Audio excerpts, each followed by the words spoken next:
Okay, so good morning, everybody, and thank you for taking some time out of your morning to join the team here at Ulster BOCES to talk a little bit about the River to River K-12 Virtual Academy. Before we get into some of the content, I'm going to, in the chat here, I'm going to post the link to the landing page. It's ulsterboces.org/R2R, and that'll take you to our website on the Students of All Ages tab under River to River. And there you'll find our FAQ, you'll find the slide deck, which we'll go through. You'll find a downloadable, printable PDF flyer.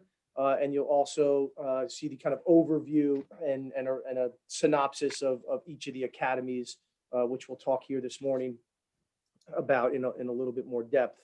But first, thank you to all the component district superintendents and their Board of Educations, Dr. Corey, and the deputy and assistant superintendents from those districts, PPS directors who participated.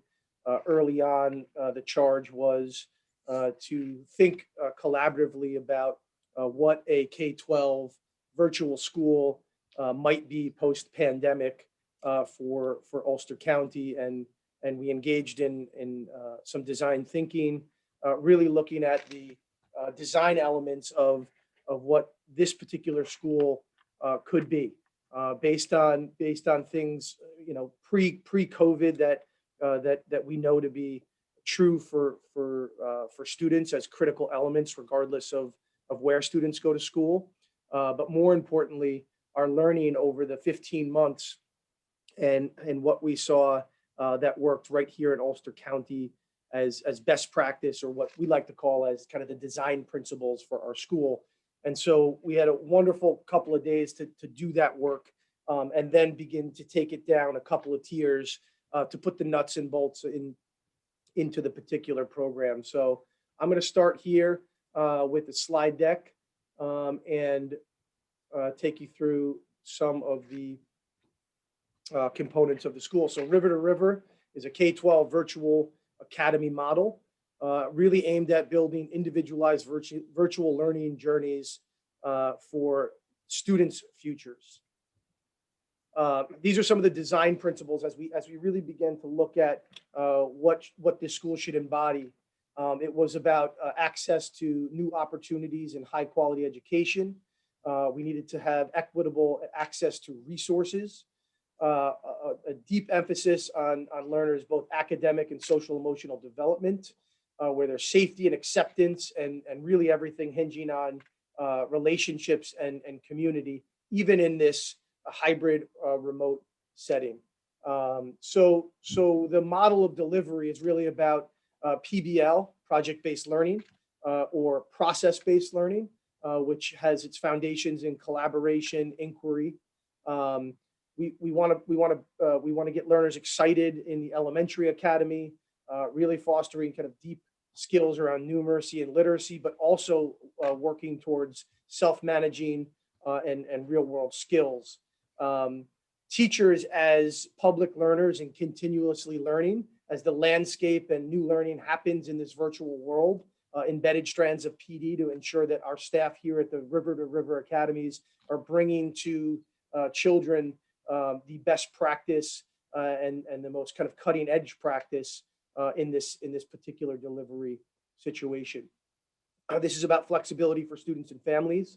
And one of the things that we learned over the last 15 months is there are many ways to engage families. We know that over the last 15 months, both teachers and families have cited that they felt more connected, more direct contact and check-ins with their classroom teachers. And so that's something that we want to bring forward into this design. It's really about, again, starting with that numeracy and literacy as the foundation, and taking that all the way up through 10, 12 in the application and utilization of those skills in order to solve real world problems. And I'll dig into that in the academy design as we move through. Again, relationships and social emotional learning are really the foundations for a deep project-based learning experience. And what is most important is we aren't trying to replace what our home districts do so well, which is school. This is an extension to our component district's cataloging program. We know that there are some students who have thrived in this environment, who feel safer in this environment. And by adding this as an extension to the catalog, we are ensuring the safety net for all 22,000 students in Ulster County, that there is a pathway to find joy, to find safety, and ultimately to work towards high school graduation, completion, and beyond. So we'll talk about the kind of critical attributes. Who and what should a student who is looking to attend the River to River Academies be? Well, they're committed to attending. They're willing to put their best foot forward. They retain their homeschool identity. They can participate in homeschools, clubs, and sports, and credits are earned through their local districts. This isn't a new mechanism. This is the way that BOCES work. We deliver a program and to the same state standards that all of our schools in New York State subscribe to, and we recommend credit back to the district, and the district then is the credit issuing holds the the resume and the catalog of growth, the transcript, and ultimately the district gives that diploma at the end of that journey. Teachers will be certified teachers from Ulster BOCES. We'll have learning support staff members. We know that multiple adults in virtual spaces is critical to allow for that flexibility. They're coaches. They're keeping students motivated. They understand when they're connected and when they're not connected, and the why they're not connected. It's really about maintaining that strong home to school connection in a virtual space, and really pushing their practice to embrace that continual growth. So the K-3 Virtual Academy, again, the deep emphasis on literacy and numeracy. We know that these are the foundational skills that will set students up for success for their continued journey through the academies. The K-3 model and the other academy models allow for flexing across those academies for things like community meetings, project groups, share outs, community celebrations, and really this is an emphasis on exploration, on joy, on play, and being able to come together to share that in a virtual way. This is where students will be introduced to kind of the two lanes of PBL through the River to River Academy. One is as a humanities and global competency or global education pathway, and one as a STEAM, science, technology, engineering, arts, and math pathway. So to begin to get familiar with that language and understanding what those pathways are, and who partners might be in the community who would be tied into those particular learning pathways. Here's a day in the life of a K-3 learner for River to River. Starts off with community meetings, checking in, moving into deep literacy blocks or numeracy blocks, encouraging students to get outside. The amount of synchronous time, face-to-face virtual learning is greatest in the K-3 Academy. We know that the teacher needs to be the facilitator and driver of all learning to build the competencies to begin to move through and work more independently as students progress through the academies. And all days end with a community meeting and checkout. That is true across all of the academies. We need to be sure if we don't have physical proximity to check into students, we need to be able to bring students in the morning, check in with them, make sure that we can unpack any problems that need to be solved to set a learner up for success for the day. And at the end of the day, we need to be able to check out to ensure that we're setting that youngster up to the best of our ability to exit their kind of learning block and be able to move into life or their home life in the best headspace possible. So those are two critical attributes that you'll see kind of run thread through all of the learning academies. Again, this is about getting students excited and ensuring that they have those two foundational blocks. The 4-6 Academy is another deep dive into numeracy and literacy and ensuring that students really are at those mastery levels that they'll need to begin to progress through the 7, 9, and 10 through 12 Academy. But here's where we begin to take the foundations of numeracy and literacy and begin to introduce the concepts of inquiry. Right? How do we really begin to question, take a look at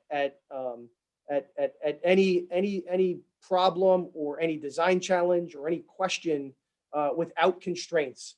Being able to look creatively at problems without constraints is the foundation of problem solving.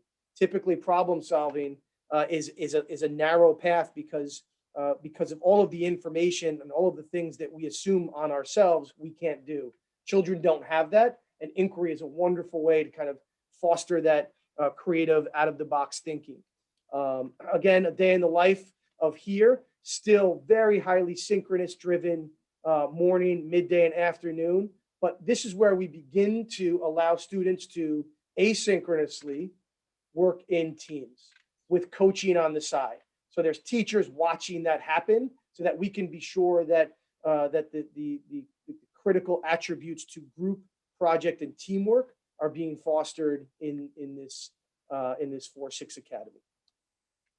As students move into the 7-9 Academy, that's where they take the foundations of numeracy, literacy, this idea of inquiry, and begin to look at the context of the world and think about a problem-solving mindset, particularly the design thinking approach to looking at how to solve problems, and begin to tap into kind of the design thinking on the STEM or STEAM side of things, and our context for global ed, which is a wonderful process which asks students to investigate the world, share perspectives, begin to move into kind of understanding their context and ultimately solving real world problems and taking action.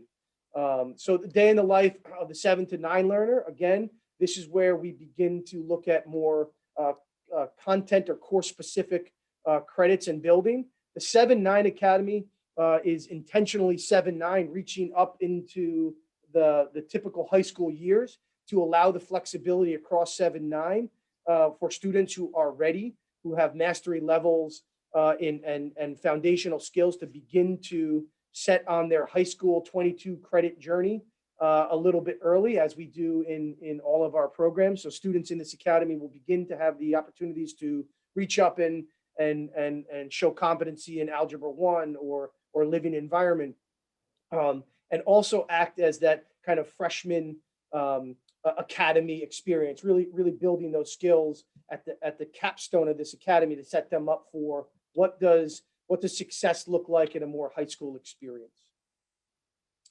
The 10 to 12, again, is still synchronously driven, but this is where students really begin to select into areas of interest, high interest, passion, and be able to go at project-based learning, meeting the needs of the high school requirements and the Regents 22 credits, 5 Regents diplomas, and really beginning to kind of put a polish on their portfolio, getting them ready to exit their culminating year in the academy and set out for either college or work with a robust digital portfolio. The idea for the 10 to 12 Academy is students aren't working on hypothetical issues or problems. This is where we have a deep engagement with our community partners, business partners, and students are working on solving real world problems and presenting their solutions back to those community problems for authentic feedback. We know that the hierarchy of engagement, when students really at all levels are most engaged, is when they are working to be of service of community and of world. And so that's really the focus of this particular academy. So, that's the arc across the K-12 spectrum. At this time, I'm going to go back to our site here and bring up our FAQs, some of the questions that have come in. And again, I'm not going to read this. This is a resource here. I sent you the link, but we go into why choose remote. There is no substitute for daily in-person connection with teachers and classmates. We want kids back in school. However, there are some students, as we talked about, that isn't a program match. And our job is to find pathways for success for all students. And we feel like this is a wonderful addition to the awesome work that's happening in each of the 8 districts on a daily basis, and what we really can't wait to get back to after the last 15 or 16 months. Again, we talked a little bit about the characteristics of a learner, who will be teaching the classes. These are grade level content and area instruction will be facilitated by certified teachers through Ulster BOCES, which we title Lead Learners. There are embedded in this model, there are therapeutic staff members that are really acting as the homeschool bridge. One of the things we learned over the last 16 months is it's not really about attendance, it's about engagement. And with that said, if we have students who are not engaged, we have the capacity in this program built into the model. We need to have outreach mechanisms, either by contact, setting up private Zooms or phone calls, or needing to show up on the porch of youngsters' homes and say, what's going on? What can we do to help you get engaged? Not why aren't you here, but what can the adults do to make it possible for you to re-engage? How large are the classes? Really, the flexibility of having a teacher and support staff is there will be activities in the academies that are full school and virtual. There will be kind of class level instruction. There will be project groups. There will be times for one-on-one support. So a lot of flexibility in turn to design a learning experience that really hinges on relationships and the individual needs of our students. Opportunities for extra help. Yes, I mean, that's the kind of office hours type schedule, and being able to build that in a flexible manner.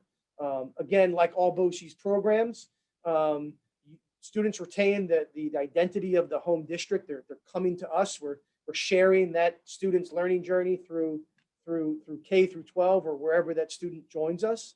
And so long as that student is meeting the criteria to participate in activities in a district, typically BOCES students can take part in those activities at a home school. So again, we talked about credit. Credit is issued, recommended by the BOCES and issued to districts. Again, state assessments. Right now, we'll be kind of in conversation with our component districts about how this works and what makes the most sense. We have some site-based programs where we have critical mass, where we test students, and we have other situations where students test back at their home district. So again, we'll be working on that. And lastly, the technology requirements embedded in this program are the needed devices and needed to and also devices that should a student need support with connectivity, that would be provided as part of the experience for coming to this program.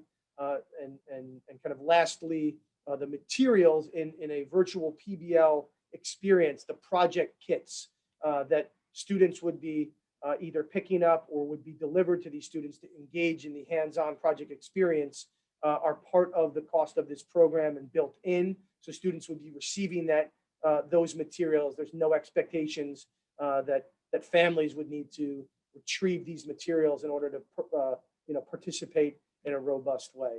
So at this point, I'm gonna stop the share and kind of open it up to the group. If there's any specific questions about this program, we can take them now.